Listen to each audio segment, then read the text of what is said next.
Slater versus Javon Evans. That boy bouncy. Which Dave's going to be pissed he didn't for see this the match. TNA X Division Championship. Or as they call it on the show, the signature TNA championship, because it's the X Division. Nobody else Signature. has I like that. I like that. That's the one title that hasn't been copied or duplicated. I can't recall too many indie companies having an X Division championship. I don't know if it's out of respect, or it sets the or sets the bar too high. They don't want to put X Division title on the card, and people go, "Oh, this is going to be amazing," and you got garbage talent in the match. But you know what? I don't know. Again, haven't watched TNA in a while. I didn't know Leon Slater or Javon Evans. Javon's NXT, yeah. And yeah. And I think that this was the match where you were saying was a dream match. Yes. Absolutely. And honestly, looking at the two of them, I didn't see why. Okay.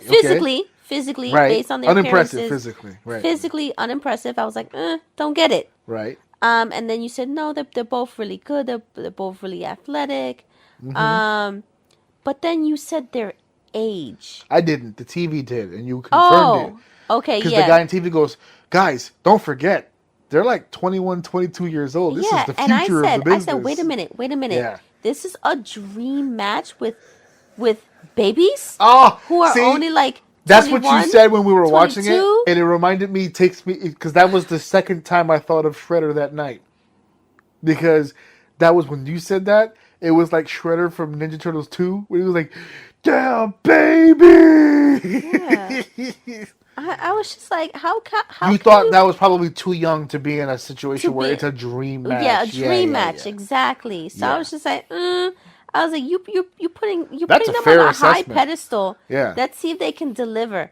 I didn't feel, me personally, that crowd was feel. Listen, I was into it. That crowd was hot for it. I didn't feel like it was an X Division match. Wow, that's insane. I didn't feel that way. I felt like it was a genuine, good overall match, but not like an X Division match.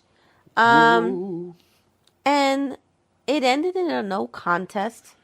Yeah, that was a which shitty I was just finish. like, shitty like finish. I don't think a dream match should ever end in a well. No first contest. of all, it ended in the 20-minute time limit draw, which the crowd shit on.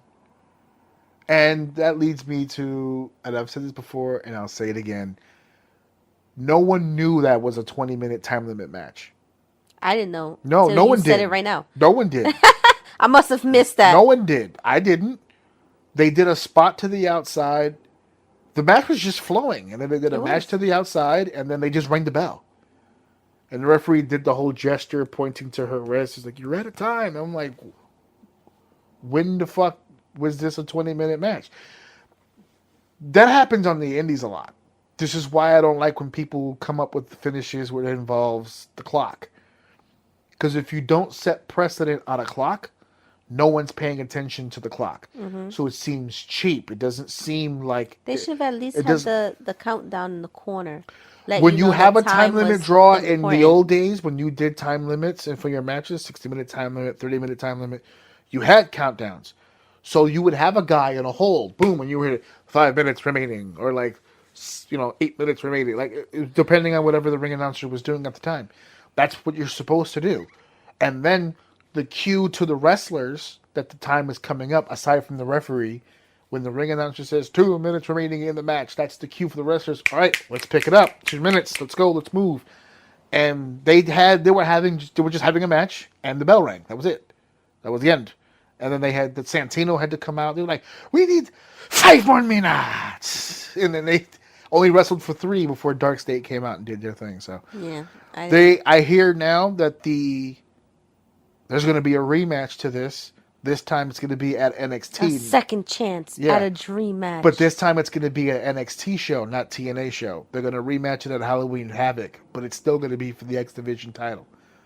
So it's going to be a TNA title on the fence. If an NXT person wins another TNA title, I'm going to be tight. Well, we'll get to that in the main event, because an NXT guy lost the TNA title at the main event. So that's one less NXT person. Now it's just... Kalani Jordan, actually, is the only one that has a TNA title. But yeah, wild statement saying that this didn't feel like an X Division Championship match. But hey, to each their own. To each their own.